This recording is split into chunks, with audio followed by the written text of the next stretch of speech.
to the Cinementalists. Noun, plural. Definition, those whose love for movies runs so deep, they can't help but do a podcast about them. Hosted by Colton Robertson and Joseph George.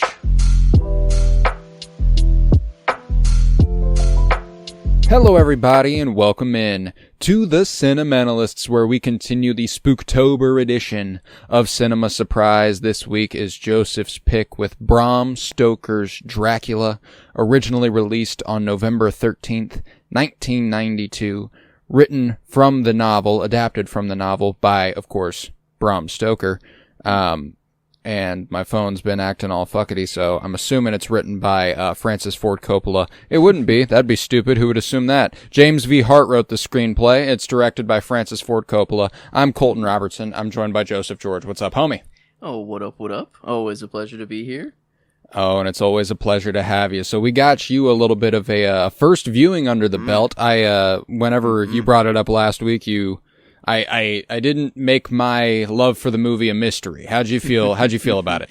No, I'm joining you. This is this. I don't know if I'm just ignorant to this genre of horror, and I think I am. But I'm learning that I love every kind of horror there is, pretty much. Like I've known that I'm a horror fan, but this specifically, like whenever you can meld, it feels like a play. You know, it doesn't really feel like a movie in reality, which I think just works better for horror in general, so that you can suspend belief easier, I feel like, a little bit. But like that, it looks fantastic. Like, I mean, it's like a painting at sometimes. And I mean, just the camera work and just the effects and liberties taken of all the shadows and his eyes popping up in the sky, or like, I love all these effects. And like, so, I mean, this was just firing on all cylinders, and not to say that I have, I don't know, Anthony Hopkins, Keanu Reeves, Winona Ryder, and Gary Oldman. I guess, I don't know, Dracula himself. It's kind of hard to see him through it, you know, and if he's not in his young mode, he really disappears. Incredible makeup, yeah. Incredible makeup. Won 3 Oscars, this movie, for costume design, makeup, and visual effects. Perfect. I like that. Yeah. I guess, it'd be nice if an actor could have gotten something, but no, as the grand scope of the movie, it was just awesome to watch. And like it felt just very like I was I don't know, watching a play, like I was on Broadway just watching this Dracula play at points, and it's not quite musical, but man, it almost felt like it. And that's like in a really good way. Like it felt just so fantastical. I don't know, or like especially the opening, like whenever we're just setting the scene of old time, it's 14 whatever and kings and this battle. You know, I'm going off to fight and I'm not making it back. And I don't like it was just awesome. The whole stabbing. That opening sequence was like originally conceptualized as being done with shadow puppets, and they kind of allude to that later on whenever they're at the cinematograph, and the wolf breaks out and they're like running for their lives, and there's this little image on the wall of like shadow puppetry going on. The opening sequence was originally conceptualized to be played out that way, and then Francis Ford Coppola was like, why would I do that? Why not just let me run fucking wild with this thing? Because that's what he's want to do. He's got quite the vision, Francis Ford Coppola. And it paid off big time here. I agree. Whenever you get a movie that's like a tragic, horror, romantic, gothic fantasy, inject that shit into my veins, dog. Are you fucking kidding me? That's sick. That's incredible. And I love the aesthetics. I love the way the movie looks. I love how stylish it is. It's incredible. It's oozing an aura. Like it just has it in abundance. It knows exactly what it is, and it's not afraid of it. It's incredible. I really do love it. And like you said, with a cast like this, it's hard not to. I know you mentioned the heavy hitters there, but we also got Cary Elwes and we got Richard E. Grant, who you've also seen in a couple things at this point too. That was one of the Lokis from Loki is Richard E. Grant. and he's in Yes. The Rise of Skywalker. But and tons of other things. I was just like, those are the more popular things he's been in. But Felt like there was something else with him though. Like it's not the Loki. I knew him as the Loki, but I'm like, what is the other thing? And it just hasn't quite hit. Maybe it is the Star Wars. I don't know. Yeah, General Pride. I don't remember. yeah, I mean, he's like the main First Order, the main Final Order implant in the First Order. I was on the wrong side. Okay, yeah, that was. I was thinking he was on the good side. No, he's a bad guy. He's the one who like communes with Palpatine in the shadows on his own, like kind of conspiring against Hux. He's the one who shoots Hux whenever he finds out, that he's a spy and stuff. Okay. Yeah. Okay. I think that. Okay. That kind of does it. But yeah, no. The whole cast. It's crazy that Keanu Reeves is the person who's sidelined for the movie, or like that kind of gets pushed under the rug a little bit. Oh yeah.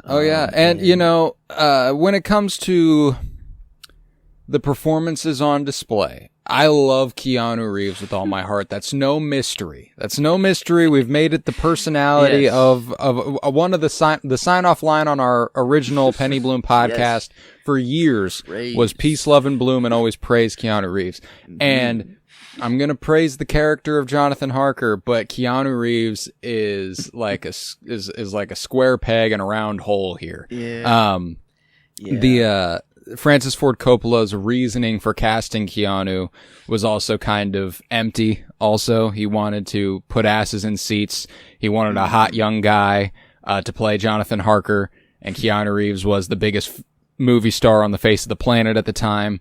And I think I appreciate what he's bringing to the role. I think that his kind of clueless naivete kind of adds a layer to it. There's a sweetness about him that I think plays into Harker really well, just naturally coming off of Keanu. But the accent's horrendous. And the literal presenting of the dialogue that he has to do, he does enough and he gets by. And that's why in the back half of the movie, I think he's better than when he is super present and basically the focal point of the movie. The more he gets like withered and aged and tired, I think the better Keanu is at it. Yeah, I just don't. I think on this movie, it's the biggest display of that he talks so loud, but while whispering at the same time. Yes, he has that. He has that voice about him. I don't know what it is. Yeah, I don't know how he does it. He's so pronounced, but also and especially so with the accent he is doing, because it's also like there is an accent, and then there are lines where you're like, "Is there an accent?" And you're like, "Yeah, there's an accent."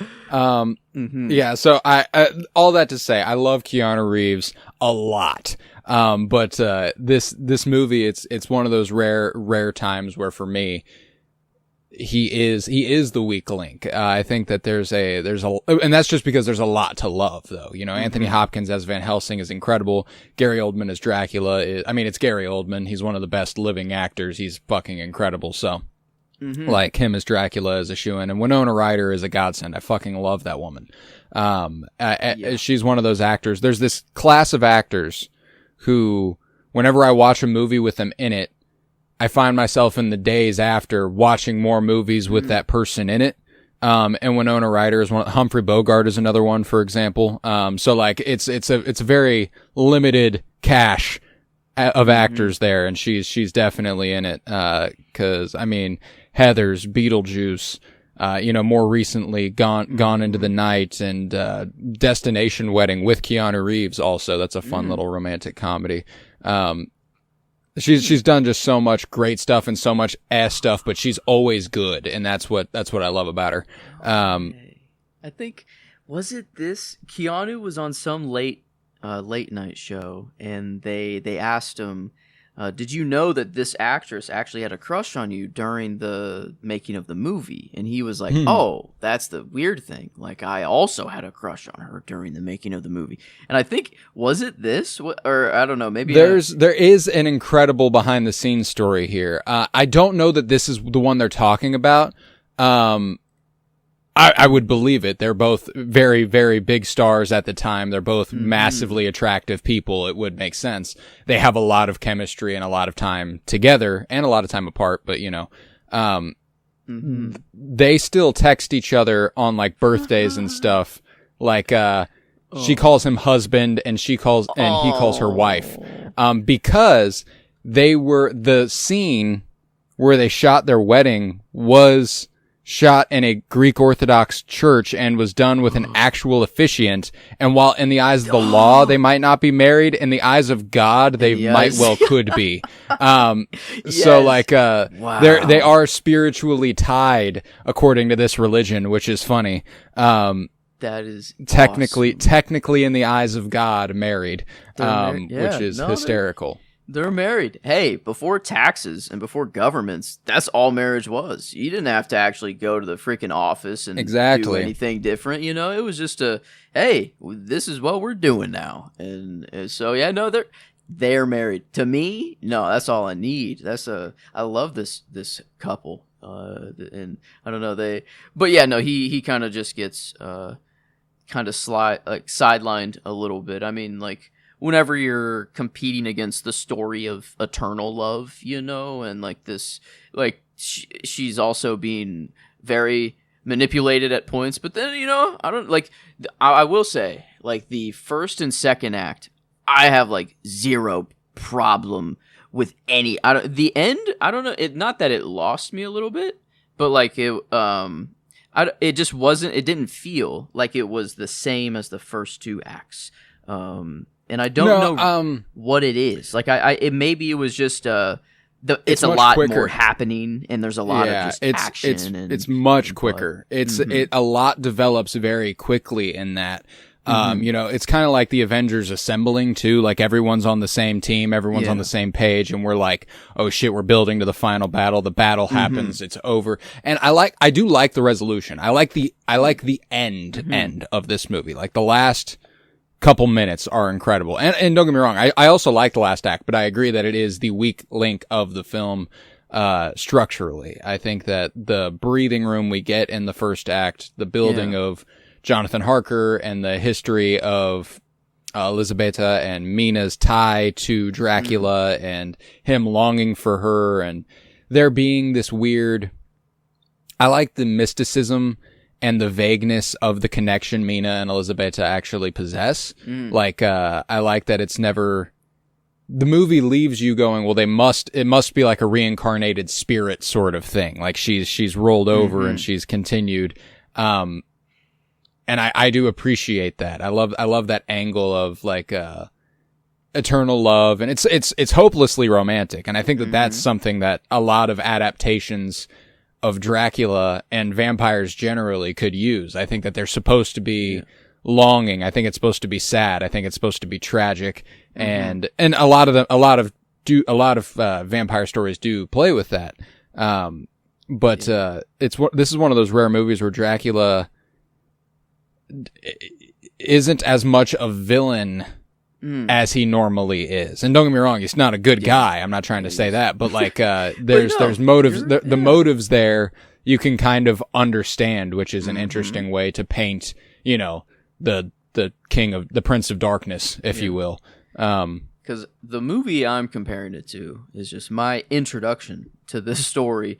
I guess I had Christopher Lee's Dracula, that actually, right. But no, that came after, I guess, Nosferatu.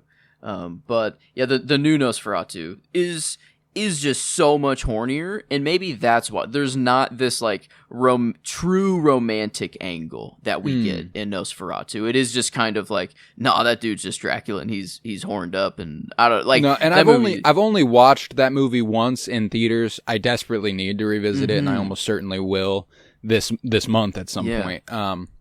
But I don't see it as I don't recall anymore. There being as tangible a connection between Nosferatu and Lily Rose Depp.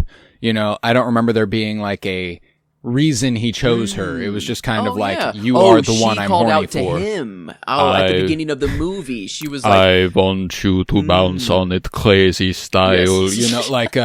Yes. That was his whole vibe. And You're right. There is a connection there, but I can't remember what it was founded in. And, I'm not going to go compare and contrast and say that there wasn't one, but, I don't recall it if there was. Mm-hmm. I think it was just her at the beginning of the movie. She was so desperate or so lonely, and she was just like, I want sex. Yearning. Like, she was I'm like, yearning. I need my needs filled. And then he was like, okay, I'll do it. Bet. And then that. Yeah.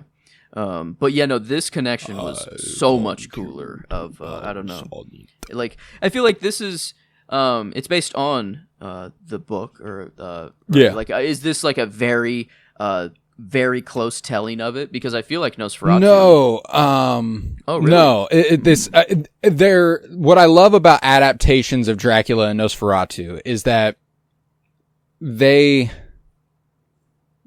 base elements are always there. And this is a better adaptation than a lot of Dracula stories. But I read this book about a year ago, actually, after watching this movie. Okay. And there are a lot of like, there's plenty that's like word for word ripped, like, oh yeah, that like painting images on screen that I can so perfectly live up to the pages of the book.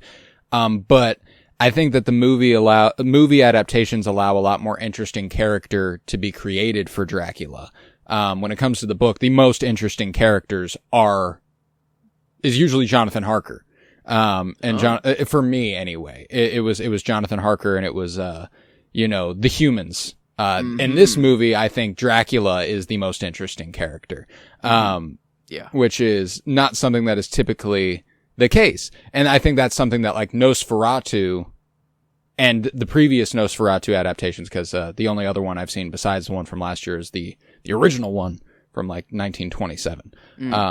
Nosferatu is just kind of a monster, or the count. I can't remember what the character's name is off the top of my head right now, but I know it's not Nosferatu, but, it's just kind of this image of evil, and that's kind of it. Yep. Same with previous Dracula adaptations. You think back to Christopher Lee, the Hammer film productions Dracula, and you kind of go, yeah, he's just kind of... He's who he is. He's just kind of who he is. The 1931 Dracula, the Universal Studios Dracula, same thing there. That's why I love this. I love this adaptation because it just gives Dracula himself a lot more to go on. Yeah, he definitely is the character of the movie, and I texted you of that. I came away loving Anthony Hopkins or his character the most. Van Helsing, more of just like the side character that I love the most. Like the movie is, I feel like, obviously Dracula and Mina. That's what I care about actually the most. But then whenever he gets inserted and he's just, I don't know, going through and he's crazed at first and they're not really believing him, but they're still like, he is a doctor, we'll let him do his whatever. And then like they get to the point where it's like everything coming out of his mouth they fully believe, and they're like, holy shit, we are up against the fucking we're fucked. And just Anthony Hopkins is just incredible. You gotta love him. You gotta love him. The other part of my brain is just inserting Willem Dafoe just into this role and see, like, he's, right. I don't know, just these two people in this role, Anthony Hopkins and Willem Dafoe, kind of playing this similar. I guess their names are different, but they very much so just the occult doctor. I absolutely love. It's like my favorite, I don't know, the Ultron of my Dracula MCU a little bit. Is just, I love this character for I don't know why. And it's just, every time he was on screen, I was just so happy. And he just, and maybe, this was a very light Dracula movie. Like, I could laugh at points, and it was tragic. Dude, the line whenever he asks him to bring him post-mortem tools, and he's like, what, for an autopsy? He's like, no, I just want to shove a stake through her heart and cut off her head. That's fucking hysterical. Yeah, he's like, damn, just barrier. We just got through mourning. Or Yeah, we're like we're at the funeral right now. Yeah, you were talking about cutting off her. He's like, I'm just saying, dude. Like, we got to. I mean, do like, it. obviously, it's like, whoa, he just come on. Not even for autopsy purposes. He's like, you want to perform an autopsy? He's like, no. The fuck? Why would I want to do that? No. I just want to cut off her head and stick a stake in her heart. And then he tells that to Mina later on of like, hey, what did you do to her? Did she go peacefully? No, actually. No, definitely not. We sat, I don't know what, like he said it so bluntly of just stake through the heart, cut off her head, set her afire, or set her ablaze, or I don't know what he said. Yeah, not much bedside manner on Van Helsing here. Van Helsing has also been portrayed, I mean, several times over Van Helsing has been portrayed, but there's a 2005 film titled Van Helsing. What? And it is played by Hugh Jackman. So, you're going to have to check that out. It's not a critical masterpiece. It's kind of like an action adventure version of the character, which is super cool too. He's more vampire hunter versus vampire occult doctor.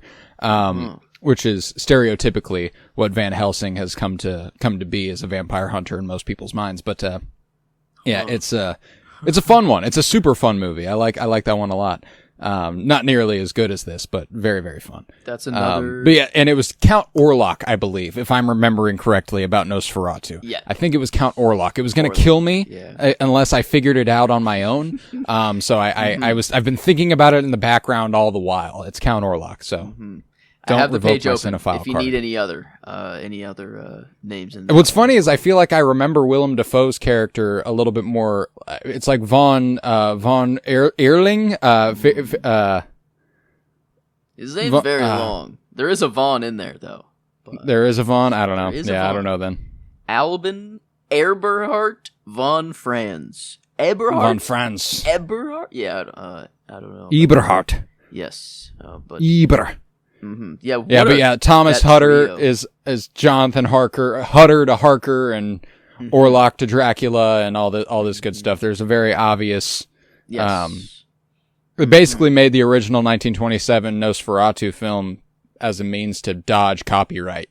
They just wanted to make a Dracula movie, and they couldn't get the rights to it, and they were just like, well, fuck it then. I'm going to make this, which is fundamentally the same thing, just very, very different names. And sometimes not even that different. Like the original movie is still based on the book too, right? Like the book came first. So like, what is there? I hate this claim of like, oh, I made movie and I that name is mine now. But it's like you took it from, I don't know, like all this hoops that you got to jump through for art. But yeah, like this. Like a movie, like I don't know. This is what movies are for. Yeah, like for me, a large proponent at least of what movies are for. And whenever I think of like the shit Nicole Kidman's talking about in the beginning of an AMC movie, yes. Whenever she's like, "We come to this place for magic," for magic, for magic. The stories feel real and powerful, and fantasy worlds become real and. Songs soar through me and the sound is, like all that. Every once in a while there are movies that I watch where I'm like, yeah, that's what she's talking about. This is one of them, it's all of that. It's so good.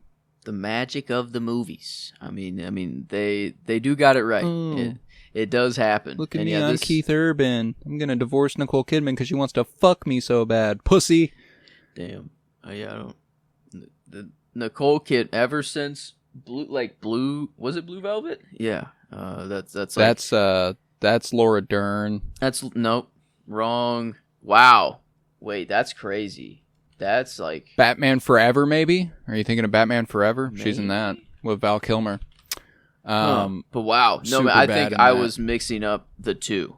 Very. I don't know. Laura Dern also great. Laura Dern. Yes, I prefer Laura Dern, but I do love Nicole Kidman. But this, I don't know, this new trio that you told me of Van Helsing or Hugh Jackman joining the mix with Willem Dafoe and Anthony Hopkins, it does feel right. Quite the lineage. Even though if the movie's not all that, I don't know. That's no, it's fun as fuck though, and it's playing like fun. I would recommend watching the 30s like the Universal horror movies first, just because they're playing on the aesthetics of those while modernizing it and adapting it for now. And I think it's I think they're overhated. I don't think that they're as bad as everyone says. I don't think that this movie, Van Helsing, is overhated. I don't think it's, sorry. I'm going to start over. The Van Helsing movie is overhated. The other Universal monster movies, they're not hated basically at all. That's that. I just wanted to make it clear that I wasn't talking about those. But that's at least where my interest lies mostly, is with this older genre of horror, because this is, I guess it came out in the 90s, but this doesn't really feel that 90s. I mean, it does help that we're well back in time. It's a different time period. It's a period piece. Damn, the outfits. Thank God they won costume design, because they were fucking gorgeous. cooking. It's gorgeous, dude. But yeah, like this is just a timeless movie. It didn't it did just modernize and innovate, but kept all of the good feel of the classic old horror in there, and just this beyond time sort of story. And like Nosferatu feels like that does feel too modern, I'd say now, like after seeing like how this one feels just a little more timeless than Nosferatu. And even though they're both in the same time period, I don't know this. No, I get what you mean, and I think that there is an element to it where using 90s filmmaking to adapt a story that feels older is a really, really great way to make a story feel timeless. Like another one of my favorite, again, I think an overhated movie, is Mary Shelley's Frankenstein. It was directed by Kenneth Branagh. It's got Robert De Niro as the monster, Helena Bonham Carter as the bride, as it were. Kenneth Branagh is Dr. Frankenstein. It's a really, really, it's obviously trying to do what this movie did for Dracula, but with Frankenstein. And it's not as good, but I still love what it's doing. I still love the grandeur of it, and having the budget and modern effects of the 90s, adapting stories that were most famously told in the 30s and the 50s, and then blowing them up way bigger than they've ever been before. It's a great idea, and I love the way that it paid off here. And I think that it's gorgeous, man. I think it's one of Francis Ford Coppola's best looking movies. It's my personal favorite Coppola. I don't know that it's not his best. You know, Godfather and 2 are too good. Apocalypse Now is ridiculous. He's made a lot of great fucking movies. But when it comes to a casual revisitability, I can come back to this routinely. Yeah, I'm not afraid to say this is top 1, and I mean, maybe it's just been too long since I've watched The Godfather and those movies, but like, this is just the type of movie that I prefer a whole lot more. I feel like The Godfather and Apocalypse Now, I gotta pay attention. I gotta be on that whole movie. You know, I'm not looking away for a single fucking second. And it's more of like a respect of the movie, to give it the respect it deserves a little bit. But here, my eyes are glued to the screen just anyways. It's not like that. It is like I feel like I must pay attention to get everything in the movie. It's just, it's that much fun, and that I'm enjoying it that much that I don't want to look away. So like I thought I was starting this new thing where I was going to like take notes during the movie and like in my Letterboxd review. So I'd have some like in movie thoughts as well as my post thoughts. Cause sometimes I think like, oh, I'll put that in my review later, and then I completely forget. But no, I ran into this problem of I never wanted to pick up my phone during the movie one time. I feel like that's I don't like that idea anyways of wanting to pick up my phone to put something down. So no, I was just too into this movie, I feel like, and I just, when it was over is finally just when I got up and I'm like, okay, no, I don't have any more. No, like, that's right. A movie over. So it was. I love the credit song, by the way. Fucking gorgeous. Soundtrack. It's such a vibe. I love everything about the movie, man. I think that again, one of those mixed reception ones where it's like some people don't get it, some people think it's gauche and over the top, and to each their own, but it just works for me, man. I love surrendering to a sweeping romantic tragedy like this, and then you add this gothic horror element, and I'm in. I love, again, going back to those effects that are in the movie. I really adore it. I love the overlays. I love the image of the pages opening and the train chugging by in the background and the eyes in the sky. And, there's the moment whenever Gary Oldman's Dracula is shaving Keanu Reeves, John Harker, and the walls move in. That's not a camera trick. That's literally the set. They are moving the walls.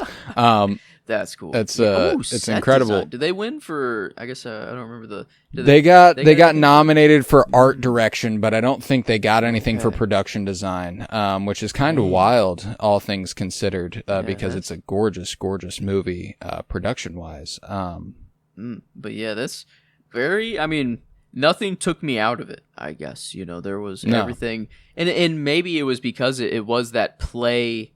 It gave off a play-like feeling, which like you kind of the stage of a play is like you obviously know you're looking at a stage and whatever you must suspend belief if you want to like truly enjoy the show, immerse yourself in it. And I think like it just works so well for a movie. It just adds to the immersion if you can get away with it being set like or like I don't know, kind of.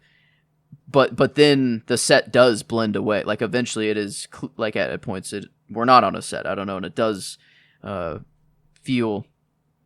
Maybe that is I don't know, more my immersion, or I think I'm actually in it. But yeah, like I'm looking at every freeze frame. Like no, there's some shots that are actually just like out in nature, or like that just look really damn good, or like things like that. There's not really a set involved, but no, I mean, yeah, every single freeze frame of this movie is just, I mean, damn. The outfits are always there.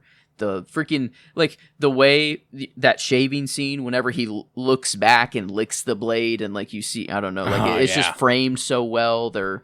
Gary Oldman was drunk filming that, which is funny. What? That's another drunk good on blood, bro. Yeah, they filmed it. They filmed it at like 1 a.m. and Gary Oldman was fucked up, and they did it was like on purpose. They were like, this would be fun. Let's get you nice and fucked up. There's a few stories like that with Francis Ford Coppola's methodology to get actors like in the mindset.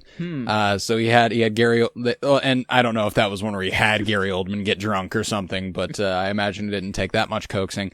But there's, when it comes to Richard Grant, Cary Elwes, and forgive me, I can't remember the Texan's real name. But those three actors went on a series of quote unquote adventures together to build their camaraderie.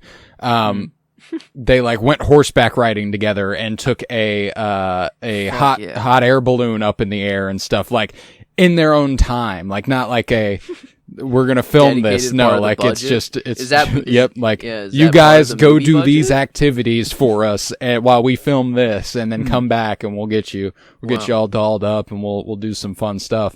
But yeah, like I love that you can kind of feel that. I love that you can feel the like the vibe between those guys. At the end there, yeah, they're homies. Van Helsing and Harker and all of them coming together. Like that shit's dope. I love that stuff. Don't use your shooter, with your bullets won't damage them. Use your big Bowie knife or what, and just. I wasn't planning on getting that close. Yeah, it's The exorcism starts now, and then they all just start banging on the fucking boxes of his corrupted earth. Yeah, that was a cool thing. I feel like that was maybe in Nosferatu a little bit, but he just infected the rats or some shit like that. And but I liked this idea of just shoveling boxes of your earth that you can just come out of, like a new version of you can just be born, and that was like he could just be like his young self, but then it seemed that if like the less he loved, the more he went into beast form a little bit. Like it was the second he went crazed or anything, it was like he turned white, or then he turned more into the wolf, and I liked that he could appear as kind of anything you wanted. Yeah.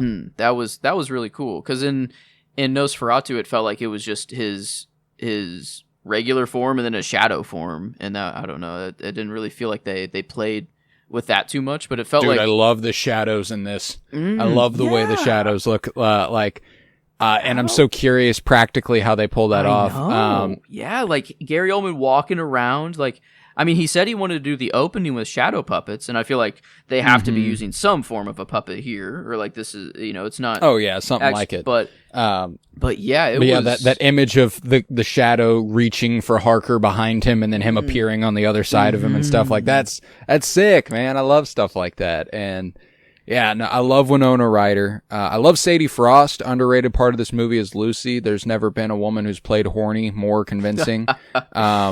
I mean, just oh my god, wants it. Yeah, it's and every guy wants it too. Actually, oh yeah, everybody does. Yeah, returning it. They understand. Yeah, they understand.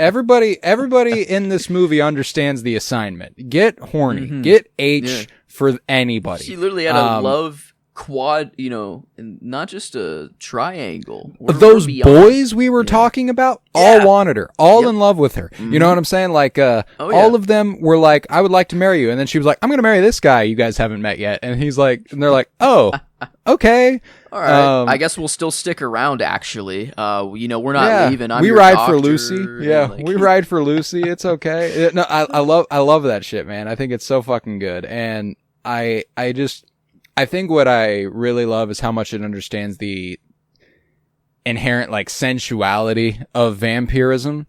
I think that's one of the most compelling parts of vampire stories. Like, why are vampire movies so sexy? It's because they literally kiss you to death. Yeah. You know what I'm saying? Like, they suck on you. Jugular, out of your neck, out of your main artery. I mean, like, come on. How can, like... It's kind of like it's inherently sensual. Yeah, like kind of how you say, like, oh my god, that baby's so cute, I just want to squeeze them, or I just want to eat them. It's like, why do we think that? Why do we go there? But I feel like the ultimate love, to that extreme is like, I just want to fucking kiss you so hard that I actually suck all the life out of you, But that's I don't know. And that's what there are a lot of movies that play with concepts like that I find really, really compelling, like tangentially related and not stories of vampirism, but they play on the same notes, are like it's a weird genre and it's very specific, and I've only seen a couple movies in this realm, but romantic cannibalist movies.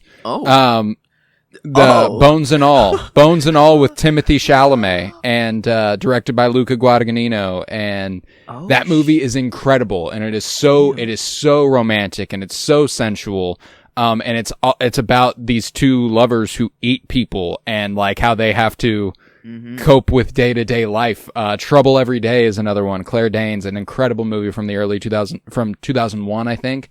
And that one's a little bit more vague. There are people who think it might be a vampire movie. Wow. But like they never explicitly go, and yep, she's a vampire. You know what I'm saying? So like, it just looks like she eats blood. But yeah, like great movies with like incredible concepts where it's like, I don't know, the line between perversion and, I don't know what the perversion and romantics. It's something that they play with in How I Met Your Mother. It's called the Doppler-Dahmer theory, where it depends on the recipient of a gesture. Where like if say you surprise someone at their house, you throw the pebbles off of their window like like Doppler at the end of Say Anything. And you play music from a boombox. If the person who you are throwing the pebbles at is into you, that comes off sweet. But if not, it comes off serial killer crazy, like Jeffrey Dahmer. Yep. And I like the line there and finding it in movies with much more complicated themes like vampirism and, cannibalism and shit. Like that's dark. Yeah. I like stuff like that. Because to most people, I guess there are cannibals that are out there, but we draw the line at human beings. You do not eat a human being. At that line, that is weird. But why a cow? Why, it's same meat. Right. They bleed the same. We just cook it up. And there is a shot in the movie of they go from cutting off a head to just a big ass hunk of meat that they're, that he's chopping up and eating. And it's they're, what's just because it's us, I don't want to eat any humans, No, I never. Yeah, no, I'm a straight up vegetarian. But it's one of those. Another funny connection I can make is, have you ever heard of Solar Opposites? It was made by the same dudes who did Rick and Morty. It's on Hulu and same animation style and everything. I've seen I haven't watched it, but I've seen the ads. I love that show. Yeah. I love that show. It's so funny. Me and Emily have been rewatching it, and every title sequence they do their title sequence where they explain where they came from and how they ended up on Earth and stuff. And at the end of it, the main character always drops this one funny line, and then it does a musical sting, and they cut to the episode. And one of them is humans are so confusing. Why are some animals pets and some of them they eat? Why can't you eat all the animals? What's wrong with you? And then they cut away, and because it's an alien, he doesn't understand. Yeah. But to speak to what you're talking about, it is fun. It is funny the way we draw lines and decide what is appropriate and isn't appropriate to feed on. Because we do take life to give us new life. That is, they're saying, and it's blood and it's, they're literally sucking blood, whatever. But no, we do the same thing.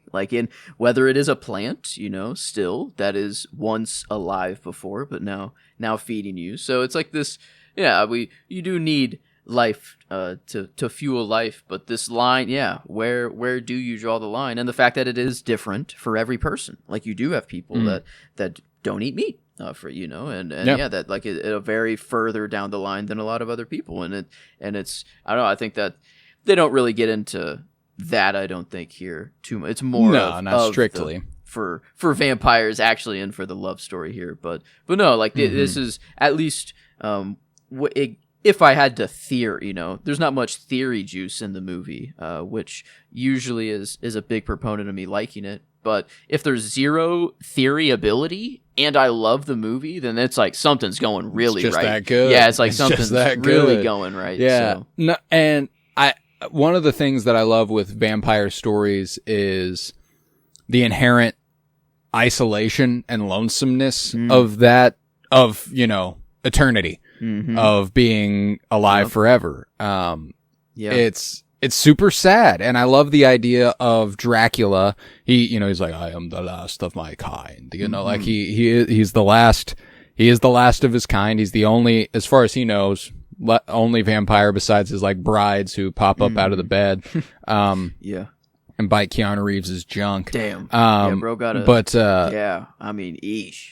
Or maybe literally sucked his soul out. I don't know. I don't know how to read that. He seemed that it hurt at first and it was a big shock, but then it was and kind of whoa. And that's why I'm again, they play with the sensuality of vampirism. There's a lot of that. I really, really dig it. And but regardless, I love the way they play with the isolation stuff, him longing for Elizabeth 400 years after she's gone. That's so romantic and so tragic. And I love that when Harker arrives and he has this picture of Mina, it brings it all back for him. He cries and he thinks about her longingly, and then he's well, I've got an idea.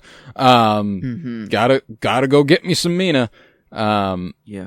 This, the whole, this just added so many different layers onto Dracula, in the titular character of the movie, which felt I feel I know this is a clear win over Nosferatu, but I feel I will enjoy Nosferatu a whole lot more after watching this one now.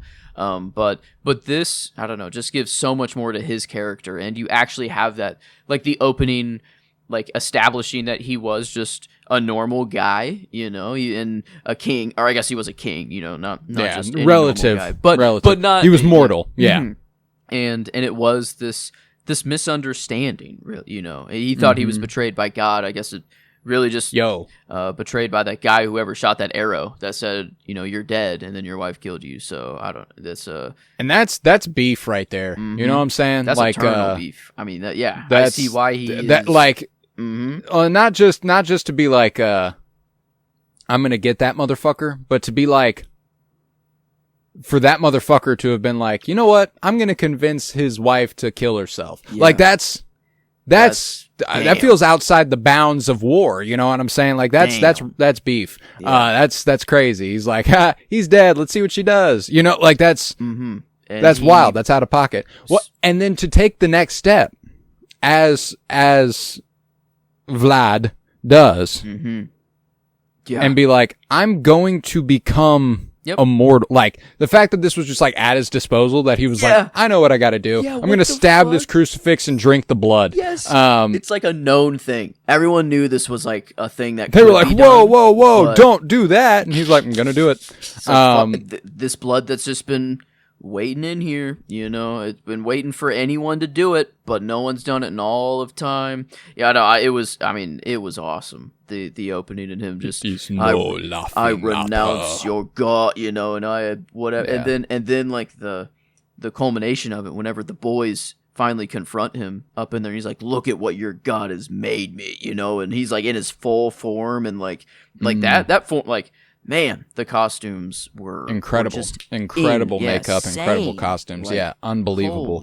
And that culmination, like you said, whenever Mina protects him, Mina, and Harker loves her enough to be like, leave them, like, let's let them ride this out. We got them. We did what we needed to do. They've got stuff to seal. And then her being the one who does the final blow, and dude, it's gorgeous. It's a gorgeous ending to a really, really great movie. And Gary Oldman, actually, like he gets younger, or like the light kind of returns into him before he fully goes, and he's like, just that I don't know, just dying, or just he didn't know what death was like for so long, and the fact that he actually had closure now, and I don't know, it is ending for real. I don't know, and everything just came back. It was like the perfect way to end the movie, and it's like and even though the third act, I think it might have been a little quick, or everything compared to just the first two. I still like it a lot. It's like it did. I couldn't have. I don't know of another way that I would have ended it.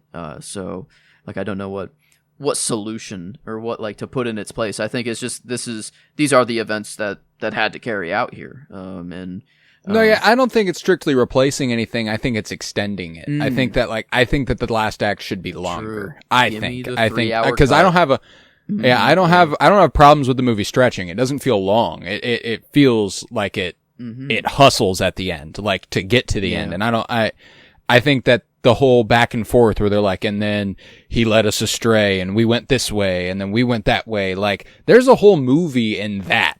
You know what I'm saying? Like, the chase of that. Like, that's literally what Fellowship of the Ring is. They did a 3-hour movie about them doing that.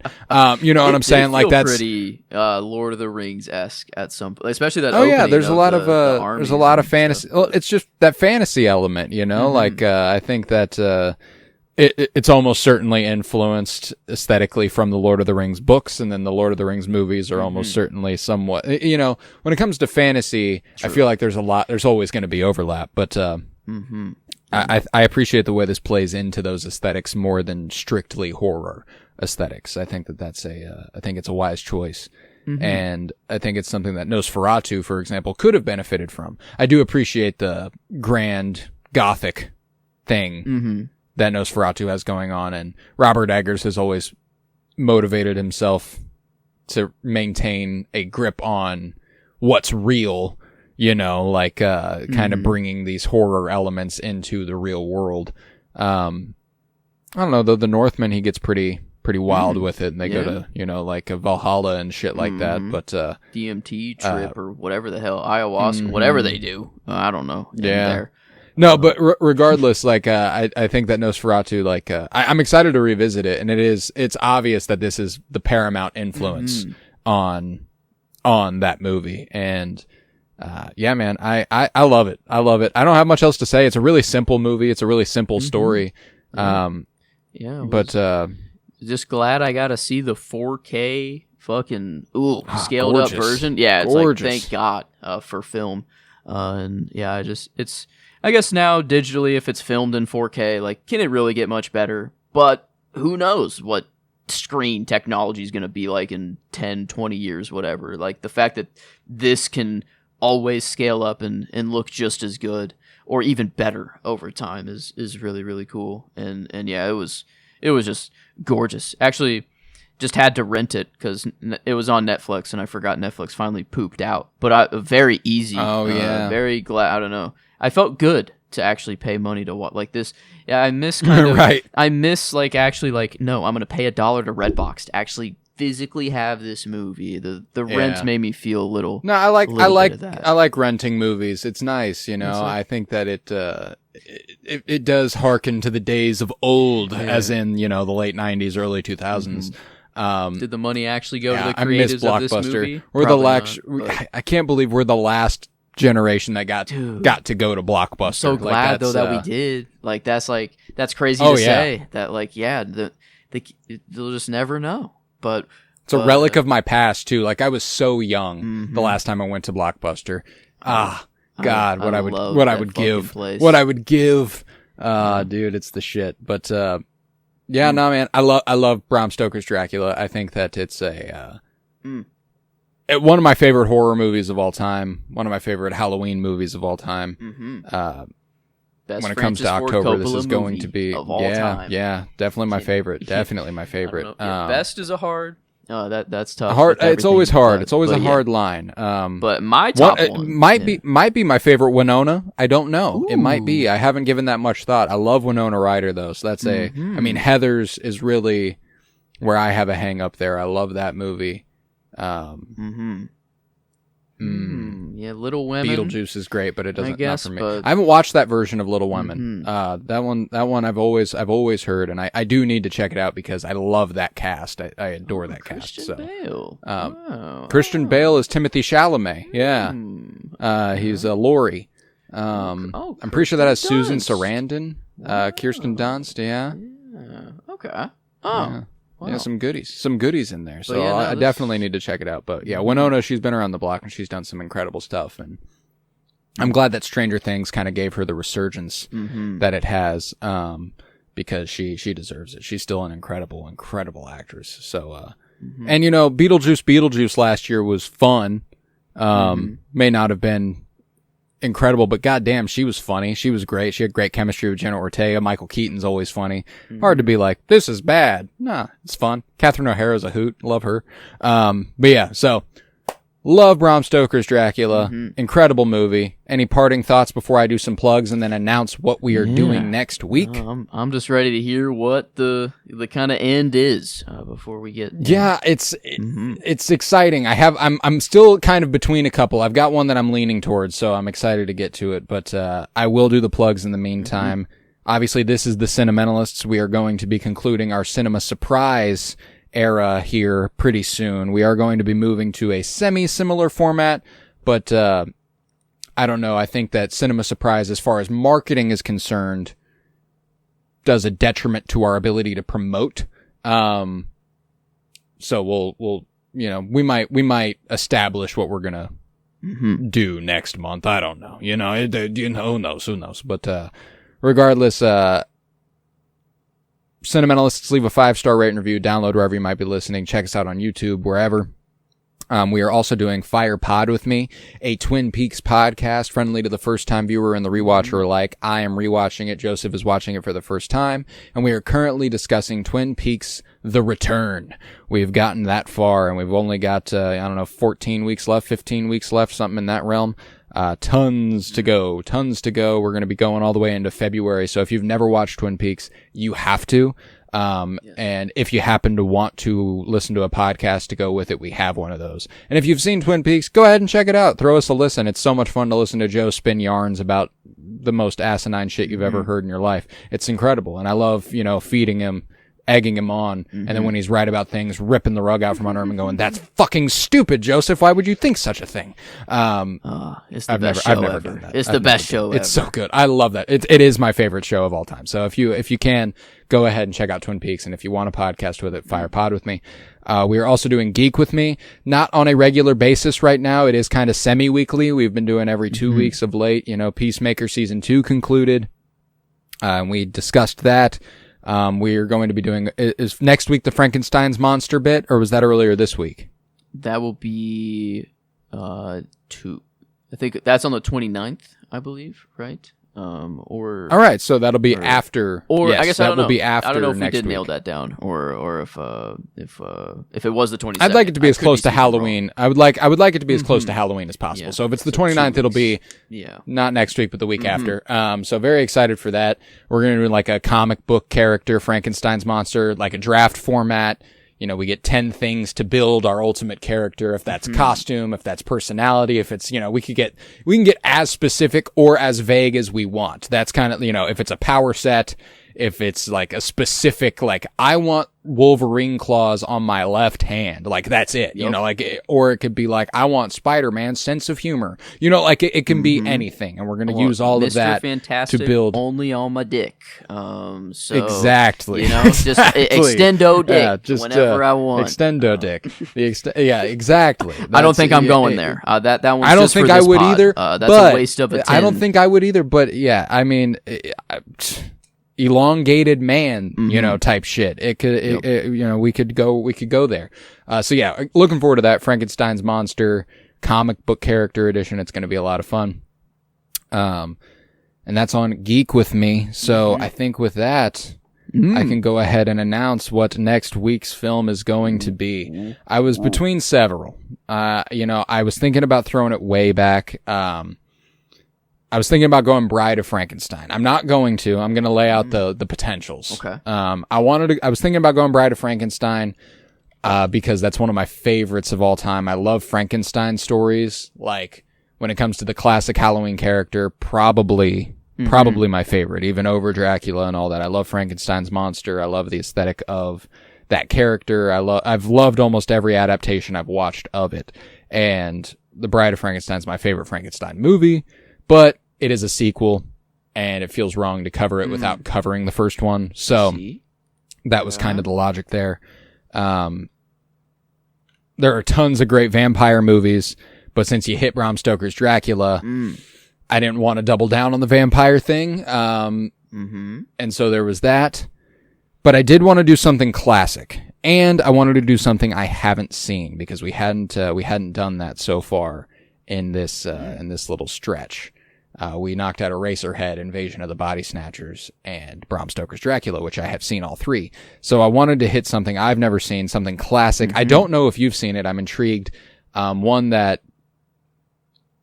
I grew up horribly afraid of horror movies. I did not want to watch horror movies. They scared the shit out of me, and therefore a lot of the classics, a lot of the essentials never made it around to me, and I still haven't made it around to them unless I choose to, unless I'm going to go out of my way to pick it. So that's what I'm doing this time.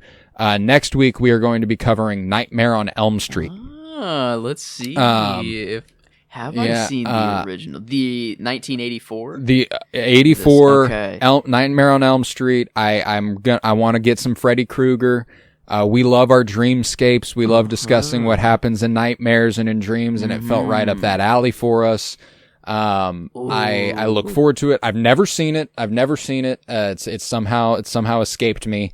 But I love the director. I love the aesthetic of. I've always loved that poster. I've never seen the movie, but I've always loved the poster, and I love the idea. I love the concept. So I'm super ready. I'm super down. Next week we are going to be concluding Cinema Surprise with Nightmare on Elm Street, and then on Halloween we've got a nice special episode, and we will announce that next week. So I'm looking forward to that. So yeah, that's what we got to look forward to. I believe it's available on Max also, so that's a nice accessible one. Nightmare on Elm Street. Yeah, we got that. And yeah, I have not seen the original. I've seen some newer, I think, version or some remake. But yeah, I would have remembered. I feel like Johnny Depp, being in there somewhere. I don't remember him. Didn't know that. See, that's one of those things. I didn't know that. I've never seen the movie. Never seen the fucking movie. But, Nightmare on Elm Street. Mm-hmm. Got to get a classic under the belt. It was kind of between that and Scream was the other one, but we went 90s. This we hadn't gone. Better. I think this was a better. Same choice. Director though. Yeah. Have you seen Scream? I guess. No. Oh. No, that was why I was debating. Wow. I know. I know Ghostface. I know who Ghostface is or who they are. So that was kind of the thing too, is I know so little about Nightmare on Elm Street, and I know plenty about Scream, so that was the other thing. Yeah, Freddy's. I don't know. There's like that. That's the only kind of thing I know is the creepy song. Lock the door. Yeah. I guess that's all I know too. I kind of forget that that's Freddy Krueger. They also have a Rick and Morty bit on that, don't they? Oh, Coming yeah. for you, bitch. That's probably where most of my Freddy Krueger knowledge actually comes from, is from the Rick and Morty. Oh, wow. Thank you for putting that together. Yeah, that's so funny. But yeah, nice Nightmare on Elm Street next week, the week before Halloween. So exciting. And that's what we've got. That's what we've got on the docket. So we'll be back next week with Nightmare on Elm Street. And with that, we will conclude this episode of The Cinementalists. I was Colton Robertson. I was joined by Joseph George. Thank you very much, homie. Oh, thank you for having me. It's always a pleasure to be here, homie. Oh, and it's always a pleasure to have you. And I'm going to conclude with my favorite line of the movie. I love you too much to condemn you.